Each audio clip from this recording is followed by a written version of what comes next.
월요일 이코노미 클럽 시간입니다. 오늘 도움 말씀 주실 헤르메스 스탁의 김시은 팀장 모셨습니다. 팀장님 어서 오세요. 네, 안녕하세요. 네, 오늘 팀장님과 이야기할 주제는 바로 LG 에너지 솔루션이 스페이스X에 배터리를 납품한다는 소식을 저희가 집중적으로 다뤄보려고 합니다. 주말 사이에 이 이슈로 들썩였었는데요. 오늘까지도 LG 에너지 솔루션이 급등세를 보여주고 있습니다. 그간 나사의 우주복용 배터리를 공급하면서 기술력을 인정받은 것으로 평가를 받고 있는데요. 하지만 LG 에너지 솔루션과 LNF를 제외하고 2차 전지주는 전반적으로 약세 흐름을 보여주고 있습니다. 일단 트럼프가 당선되면서 2차 전지주들이 줄 약세를 보이고 있는 것으로 풀이되고 있는데 일단 구체적인 이유가 무엇인지 이야기를 나눠볼게요. 일단 뭐 내용들이 좋기는 한데 다만 이 내용들 자체가 개별적인 이슈라고 보시면 좋을 것 같아요. 지금 2차 전지라든지 혹은 전기차 시장에 대한 부분을 보게 되었을 때 아직까지 불확실성이 해소되진 않았습니다. IRA 폐지에 대한 내용들이 될 가능성은 없다 이렇게 이야기를 하나 다만 시장에서 불확실성을 싫어하는 만큼 이 이슈가 해소가 될 필요가 있고 두 번째는 아직까지 캐즘 구간에 있다 보니 결국 2차 전지 전반적으로 다 끌고 올라가기에는 다소 힘이 약하다라고 보시면 좋을 것 같아요. 오늘 시장에서 코스닥이 두 가지로 나뉘시면 되는데 네. 2차 전지와 바이오입니다. 보통 우리나라 같은 경우에 아직까지 수급이 굉장히 부족한 상황들 그런 어떠한 이슈가 나왔을 때 그 이슈에 따라서 함께 섹터가 끌고 올라가야 하는데 지금 뭐 2차 전지 엔솔 쪽에 대한 좋은 내용들이 나왔어요. 근데 지난주 금요일에 알테오젠이 네. 너무 좋은 내용들이 나왔습니다. 그래서 오늘 시장을 보면은 바이오 쪽은 또 잘 올라가고 있어요. 그래서 코스닥 시장 내에서도 전반적으로 잘 움직이는 게 아니라 결국 어떠한 이슈가 힘이 가장 크고 파급력이 더 센지에 따라서 그 안에서의 수급 나누기가 진행이 된다. 그래서 지금 2차 전지 왜 이렇게 좋은 내용이 나왔는데 잘 안 가나요? 라고 보면은 개별적인 뉴스들 그리고 2차 전지 관련했을 때 불확실성이 해소가 되지 않았다라는 점들 거기다가 더해서 물론 엔솔이 이제 스타쉽 쪽에 배터리를 공급하게 된다라고 하면서 뭐 네. 안정성이라든지 기술력적인 측면에서 인정을 받은 것은 맞아요. 근데 아직까지 실적에 반영이 되지는 않습니다. 공급을 하는 것도 내년이라고 보시면 좋을 것 같고 네. 오히려 지금 봐야 하는 것은 과연 엔솔이 네. 우주선에 납품을 한다고 해서 전기차만큼의 시장을 대체할 수 있는가가 중요한 거거든요. 근데 아직까지 그렇진 않은 상황이라고 보시면 좋을 것 같아서 결국 지금 2차 전지 전반적으로 투심이 개선이 되기 위해서는 굉장히 다양한 내용들이 바닥을 확인을 하고 추가적인 내용들이 조금 더 확인을 해볼 필요가 있지 않을까라는 생각을 가지고 있고요. 네. 다만 그렇게 되었을 때 지금 2차 전지 그러면 안 봐야 하나요? 라고 보면 좀 그건 아니라고 생각하고 있어요. 지금 2차 전지 제가 토마토의 다른 방송에서도 언급을 굉장히 많이 드렸는데 2차 전지를 보시려면은 테슬라를 먼저 보시는 게 맞고요. 국내로 보게 되었을 때는 테슬라 밸류체인 LG 엔솔이라든지 LNF에 한정해서 보시는 게 조금 더 맞지 않을까. 오늘 시장에서 관련 종목군들의 움직임이 조금 더 나와주고 있기는 하나 오늘 역시도 관련 종목군들의 조금 더 투자가 좋지 않을까라는 생각을 가지고 있고요. 다만 엔솔 쪽에서 한정지어서 보게 되면은 45만 원이라는 라인대를 어떻게 뚫어주는지 여부가 가장 중요하지 않을까라는 생각을 가지고 있는데 네. 물론 오늘 시장에서 좀 차익이 나오고 있다고 하더라도 하나의 모멘텀으로 작용하게 되면서 플러스 알파에 대한 요소로 작용하면서 다시 한번 움직일 수 있는 요소가 되기도 해요. 근데 45만 원이라는 라인대에서 계속해서 뚫고 올라가지 못하는 모습을 보이고 있습니다. 그래서 가장 중요한 것은 45만 원이라는 라인대를 어떻게 뚫어주는지 그래서 엔솔이 함께 올라가게 되면서 2차 전지 전반적으로 함께 끌고 가는지는 조금 더 체크를 해볼 필요가 있지 않을까라는 코멘트를 드리고 싶어서 이 내용들이 2차 전지 관련했을 때 긍정적인 내용일까에 대해서는 세모에 대한 의견을 드리고 오히려 저는 이 부분에 조금 더 집중했습니다. 지금 스페이스X가 원래는 자체적으로 배터리를 개발해서 좀 넣어놨는데 네. 왜 엔솔로 줬을까? 좀 생각을 곰곰이 해보니까 네. 개인적으로 지금 물량이 좀 많이 달린가? 배터리 사용량이 그만큼 많아지게 되면서 외주로 넣으려는 것이 아닌가? 그러면 오히려 이 내용 같은 경우는 우주항공 쪽으로 조금 더 집중해서 볼 필요가 있지 않을까? 이렇게 정리하겠습니다. 일단 현재는 테슬라 밸류체인에 속하는 2차 전지 주들에는 주목을 해야겠지만 아직까지는 전기차 산업이 캐즘에 갇혀 있다라고 분석을 해봤습니다. 그렇다면 우주항공 관련해서 저희가 디테일하게 이야기를 나눠볼게요. 일단 6차 시범 비행이 일주일 정도 남아 있습니다. 5차 시범 비행에서 발사대로 로켓이 되돌아오면서 엄청난 이목을 끌었었는데요. 이번 6차 비행에서는 어떤 포인트에 우리가 집중해서 보면 좋을까요? 일단 사람들의 관심이 굉장히 모아지고 있는 구간대라고 보시면 좋을 것 같아요. 가장 중요한 게 좀 발사체를 재사용하는 부분이라고 보시면 좋을 것 같은데 네. 지난 5차 발사가 한 달 전이었습니다. 그만큼 벌써 또 발사해? 라는 생각이 들 정도로 굉장히 시간적인 부분에서 빨라졌다라고 보시면 좋을 것 같은데 그만큼 지금 발사체가 재사용되는 데 있어서 굉장히 긍정적이다라고 보시면 좋을 것 같아요. 18일에 스타쉽의 6차 발사가 시도가 될 예정이다 보니까 그 전까지의 우주항공 모멘텀은 조금 더 유효하지 않을까라는 생각을 가지고 있고요. 거기다가 더해서 지금 뭐 시간적인 부분도 그렇고 비용적인 측면도 그렇고 굉장히 큰 폭으로 좋아질 수밖에 없는 흐름이라고 보시면 좋을 것 같습니다.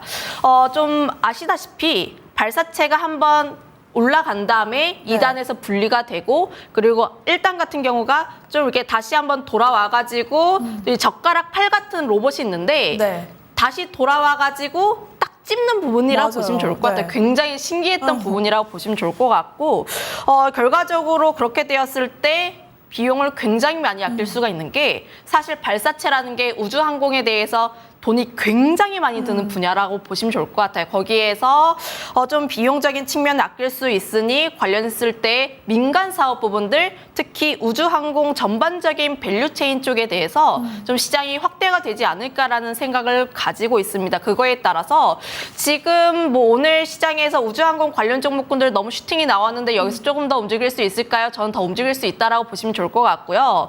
지금 미국 증시에서도 보면은 데스티니 테크 100이라고 해서 스페이스X에 투자한 기업이 있는데 지난 금요일에 거의 90% 가까이 올랐고 지금 데이장 같은 경우도 30% 가까이 올라가고 있습니다. 그만큼 지금 미국 증시에서도 우주항공 관련했을 때 기대감이 상당히 크고 그 중심에 있는 게 스페이스X이다 보니 저는 관련했을 때의 관심은 조금 더 좀 더 유효하지 않을까라는 생각 가지고 있어요. 일단 관심은 조금 더 유효하다라고 이야기를 해주셨는데 사실 우주항공 산업하면 그동안에 너무 막연하게 먼 미래가 아닐까라고 생각을 했는데 일론 머스크가 정말 영화에서만 보던 일을 현실로 만들고 있습니다. 이제 여기에 더해서 아르테미스 프로젝트도 있고요. 또 우주항공청도 계속해서 이제 예산이 확확 늘어나고 있는 상황인데 일단 트럼프도 당선됐고 일론 머스크도 우주의 진심인데 그렇다면 우주항공 섹터를 여기서 우리가 한번 들어가 봐도 되는 걸지 더 지켜봐도 괜찮은 걸까요? 네, 일단 단기적으로는 네. 이제 스페이스X의 6차 시험이 어떻게 되었는지 그러니까 좀 우리가 기대했던 것만큼의 성과가 나오는지에 따라서 단기적인 움직임이 나올 수가 있기는 하나 다만 장기로 보게 되었을 때 앞으로 산업이 성장할 수밖에 없다라고 보시면 좋을 것 같아요. 앞서서 또 이제 우주항공청 개청이라든지 예산이 계속해서 늘어나고 있습니다. 미국 정부도 그렇고 지금 우주항공 관련했을 때 예산이 계속 늘어나고 있는데 우리가 가만 들어서 잘 생각을 해보면은 네. 예산이 늘어난다는 것은 그만큼 정부가 그 산업에 대해서 집중을 하고 있다라고 해석을 해볼 수가 있고요. 그 증가에 대한 폭 자체가 늘어나면 늘어날수록 중요도는 더 커진다라고 보시면 좋을 것 같습니다. 네. 거기다가 더해서 지금 미국 같은 경우는 예산을 줄일 수가 없는 게 지금 미중 간의 갈등 때문에 우주항공 쪽에 대해서 중국도 투자를 굉장히 많이 하고 있는 상황들 그리고 우주항공 관련했을 때 비용이 굉장히 많이 줄어든 게 네. 중국 쪽에서 우주항공 관련했을 때 사업이 굉장히 잘 되고 있어요. 중국에서 물량 공세 기술이 다시 한번 올라오고 있다 보니까 비용이 좀 절감된 부분들도 있습니다. 그래서 미국이 지금 트럼프가 당선이 되었는데 거기다가 지금 우주항공 분야에 투자 안 한다? 이건 말이 안 된다라고 보시면 좋을 것 같고요. 거기다가 아르테미스 프로젝트 자체도 굉장히 기대가 많이 되고 있는 분야라고 보시면 좋을 것 같은데 지금 뭐 달 탐사와 관련했을 때 기대감은 계속해서 모아지고 있는 상황들 근데 갑자기 안 나왔던 이슈들도 아니고 이미 나와 있던 내용들인데 트럼프 임기 내에서 어떠한 성과를 내기 위해서 결국 이쪽에 조금 더 주목되지 않을까라는 생각을 가지고 있어요. 그러면 결국 미국 중심으로 했을 때 우주항공 산업 같은 경우 성장을 할 수밖에 없는 상황들 근데 미국이 간다고 해서 우리나라도 따라갈 수밖에 없습니다. 결국 우주항공이라는 게 국가 간에 좀 기술이 집약이 되어 있는 산업군이라 보시면 좋을 것 같고 특히 방산과 연관이 되어 있는 산업이라고 해서 결국 미국이 간다 그래서 우리나라도 함께 돈을 쏟아 부을 수밖에 없는 상황이라 보시면 좋을 것 같아요. 그래서 올해 같은 경우에 우리나라도 우주항공청을 개청한다든지 굉장히 많은 돈을 쏟아붓고 있는 만큼 네. 지금 우리나라의 우주항공 산업 자체도 다시 한번 꿈틀꿈틀 거리려는 모습들을 보여주고 있다고 보시면 좋을 것 같습니다. 물론 우리나라 관련 기업들이 우주항공 관련 종목군들이 뭐 대다수 우주항공도 하고 뭐 관측도 하고 혹은 방산이랑도 연결이 되고 있고 그중에서 우주항공 부분에서의 매출이 굉장히 크지는 않아요, 사실. 근데 다만 지금 정부 측면에서 좀 끌어가려는 모습들이 보여주고 있어서 결국 이런 부분에서는 바닥뒷과 실적이 올라갈 수 있지 않을까라는 생각도 가지면서 좀 이 부분에 조금 더 집중해 보시면 좋지 않을까라는 의견 드리겠습니다. 그 국내 이야기를 한번 더 디테일하게 나눠보도록 하겠습니다. 우주항공청이 개청이 됐고 예산도 엄청나게 늘어나고 있습니다. 또 국내에서도 3년 안에 한국형 스페이스X를 만들겠다라고 공언도 했고요. 아르테미스 프로젝트에도 협약을 맺었잖아요. 국내도 좀 기술이 이렇게 빠르게 미국처럼 따라갈 수 있는 건지 아니면 예산은 뭐 얼만큼 증가가 할 것인지 궁금합니다. 뭐 미국처럼은 안 될 거예요. 아무래도 규모가 좀 다르다 보니까. 네. 다만 이제 긍정적으로 생각할 수 있는 거는 이제 연구개발 쪽에서 상업화 쪽으로 좀 넘어가지 않을까라는 부분이라고 보시면 좋을 것 같고 결국 우리나라 우주항공 관련 기업들의 매출은 좀 정부에서 따내는 프로젝트라고 보시면 좋을 것 같아요. 거기에서 어떠한 성과를 내서 레퍼런스를 쌓고 그리고 이를 바탕으로 해서 수출을 얼마나 시키는지가 관점 포인트라고 보시면 좋을 것 같은데 지금 그거에 따라서 사실 우리나라 관련 종목군들을 선택을 할 때는 두 가지가 있다라고 생각하시면 됩니다. 첫 번째 같은 경우는 정부에서 주는 프로젝트를 굉장히 많이 받아서 그와 관련된 수주가 굉장히 많은 기업들 결국 이런 기업들 같은 경우에는 실적이 좀 안정적으로 찍히게 되면서 좀 수출에 대한 기대감까지 증가할 수 있다라고 보시면 좋을 것 같고요. 두 번째 같은 경우가 스페이스X에 좀 납품을 할 수 있는 기업 혹은 납품하고 있는 기업이라고 보시면 좋을 것 같은데 물론 지금 시장에서 단기적으로 보면은 네. 스페이스X 관련 종목군들의 단기 시세가 굉장히 잘 나와주고 있기는 해요. 대표적으로 뭐 LK 삼양이라든지 HVM이라든지 이제 좀 다양한 기업들이 지금 리스트가 떠돌고 있습니다. 스페이스X와 관련된 기업들이 좀 리스트가 떠돌고 있기는 하나 네. 다만 이 점은 한번 염두에 보시면 좋을 게 네.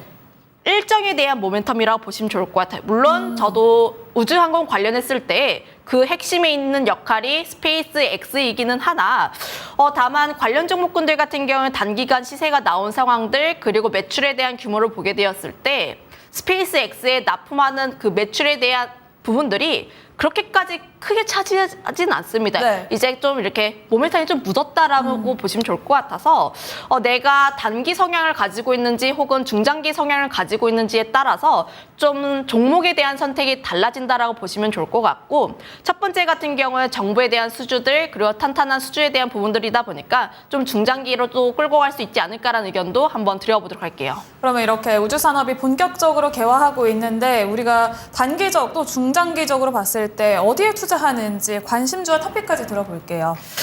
사실 관심주 같은 경우는 네. HVM이 있는데 네. 사실 이 종목이 HVM.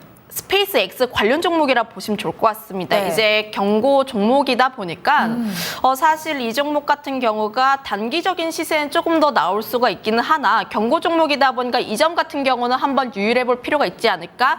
사실 경고 딱지만 안 달았으면은 네. 제가 탑픽 종목으로 가지고 왔을 거예요. 오. 그만큼 지금 스페이스X의 달고 있는 좀 기대감이 상당히 크다라고 보시면 좋을 것 같습니다. 네. 특수 첨단 금속 제조 업체라고 보시면 좋을 것 같고 결국 우주 산업이 성장하면 성장할수록 그 안에 있는 첨단 금속에 대한 수요도 함께 증가할 수밖에 없다라고 보시면 좋을 것 같은데 관련했을 때 가격적인 부분이라든지 혹은 리드 타임에 대한 부분들, 품질 같은 경우도 굉장히 경쟁사 대비에 우위에 있다 보니까 결국 좀 좋을 수밖에 없지 않을까에 대한 내용이라 보시면 좋을 것 같고요. 나루호와 누리호의 좀 레퍼런스를 가지고 있고 이를 바탕으로 해서 스페이스 X에 좀 납품을 했다라고 보시면 좋을 것 같은데 사실 스페이스 X라고 공식적으로 인정하진 않았습니다. 그런데 좀 이제 비밀 유지 계약 때문에 네. 스페이스 X라고 명시는 하지 않았지만 고객사에 대한 특정 유추라든지 설명들을 보면은 스페이스 X다라고 네. 보시면 좋을 것 같고 매출 비중에 대한 부분들도 점점 증가하는 부분들이 있는 데다가 생산에 대한 캐파 역시도 계속 증가하는 부분들이 있어서 앞으로 스페이스 X가 잘 되면 잘 될수록 그에 따른 매출 성장도 함께 나올 수 있는 기업이지 않을까라는 생각을 가지고 있고요. 마찬가지로 앞서서 이야기를 했던 것처럼 이제 스페이스 X와 연관되어 있는 기업이다 보니 네. 좀 단기로 보시는 게 좋을 것 같아요. 사실 이 기업 같은 경우가 단기로 봐야 하는 이유가 신규 상장주인 만큼 좀 투자에 유인을 해보실 필요가 있지 않을까라는 의견들, 다만 다음 주에 예정되어 있는 이벤트가 끝나기 전까지의 관심은 조금 더 유효하지 않을까라는 생각을 가지고 있고요. 좀 비슷한 기업이 YJ 링크라고도 이 기업 역시도 또 신규 상장주라고 보시면 좋을 것 같은데 네. 지금 이 기업 같은 경우도 스페이스 X와 테슬라 연관 종목이라고 보시면 좋을 것 같습니다. SMT 장비를 공급하고 있는 기업이라 보시면 좋을 것 같고 테슬라와 직접 공급 계약을 했고 추가 발주에 대한 내용들도 협의 중에 있는 만큼 지금 좀 기대감은 상당히 크다라고 보시면 좋을 것 같아요. 앞서서 이야기를 했던 것처럼 스페이스 X 관련 종목군들 그리고 신규 상장주인 만큼 이 종목 같은 경우에는 보호예술 물량을 조금 더 주의를 하실 필요는 있습니다. 네. 다만 최근 시장 자체가 굉장히 시장은 안 좋고 그거에 따라서 신규 상장 종목군들이 다시 한번 단기 변동성이 나올 수 있는 구간대라고 보시면 좋을 것 같아서 단기 트레이딩으로 조금 더 유효하다라고 보시면 좋을 것 같습니다. 그리고 탑픽 종목으로 꼽은 기업이 세트렉 I라고 보시면 좋을 것 같은데 이 종목은 앞서서 언급했던 것처럼 정부에 대한 이제 첫 번째 종목이라고 보시면 좋을 것 같아요. 네. 정부의 수주에 따라서 좀 매출이 안정적으로 깔리고 있고 그리고 해외 수출에 대한 모멘텀이 붙고 있는 기업이라 보시면 좋을 것 같은데 지금 이 기업이 종합 위성 시스템 기업이라고 보시면 좋을 것 같습니다. 지금 위성 본체라든지 탑재체 혹은 이제 관제 시스템을 전부 포함하고 있는 국내 유일한 기업이라고 보시면 좋을 것 같고 결국 수주 잔고가 얼마만큼 쌓여 있는지가 가장 중요한 부분이라고 보시면 좋을 것 같은데 21년을 기점으로 했을 때 수주 잔고가 굉장히 크게 올라와주고 있는 모습들 V자 반등을 한다라고 보시면 좋을 것 같고 올해 같은 경우가 지금 창사 이래 최대 수주 잔고를 가지고 있다라고 해요. 그러면 2, 3년 이내에 들어올 수 있는 실적에 대한 부분들 역시도 함께 기대해 볼 수 있는 부분이라고 보시면 좋을 것 같고 내년에 스페이스 ICT 위성이라든지 이런 부분들에 대해서 해외 수출에 대한 모멘텀까지 함께 붙을 수 있다라고 보시면 좋을 것 같습니다. 그래서 네. 내가 중장기로 좀 긍정적으로 보고 싶다 하시는 분들은 저는 오히려 이 기업이 조금 더 낫지 않을까라는 생각을 가지고 있고요. 매수가 같은 경우에는 지금 가격도 좋긴 하나 다만 5만 원 라인대까지는 조금 볼 필요가 있지 않을까라는 의견들 그리고 목표가 같은 경우에는 전고점 부근이라고 할 수 있는 5만 6천 원 라인대라고 보시면 좋을 것 같은데 만약에 이 라인대를 뚫게 되었을 때는 좀 추가로 움직일 수 있는 여력이 상당히 크다라고 보시면 좋을 것 같아요. 이 라인대 뚫게 되었을 때 그 위로 올라갈 수 있는 여력이 좀 상당히 크다 보니까 이런 점들까지는 우리가 한 번 더 체크를 해볼 필요가 있지 않을까. 손절가 같은 경우에 4만 7천 원 라인대를 제시를 할 텐데 네. 이 라인대 같은 경우가 좀 상당히 중요한 라인대라고 보시면 좋을 것 같습니다. 최근 2, 3거래일 이내에 4만 7천 원 라인대를 계속 지켜주려는 흐름들이 나와주고 있어서 이 라인대를 깨게 되었을 땐 좀 하방이 좀 크게 열릴 수 있다는 점 역시도 한번 체크해 보시면 좋지 않을까 이렇게 이야기 드리겠습니다. 네, 이렇게 세트랙의 가격 전략까지 이야기 나눠봤습니다. 오늘은 여기까지 듣겠습니다. 고맙습니다. 네, 헤르메스 스타 김시은 팀장과 함께한 이코노미 클럽 시간이었습니다. 지금까지 전해드린 내용은 특정 종목의 주가 상승과 하락을 보장하지는 않습니다. 시장의 중심 여기서 마칩니다. 고맙습니다.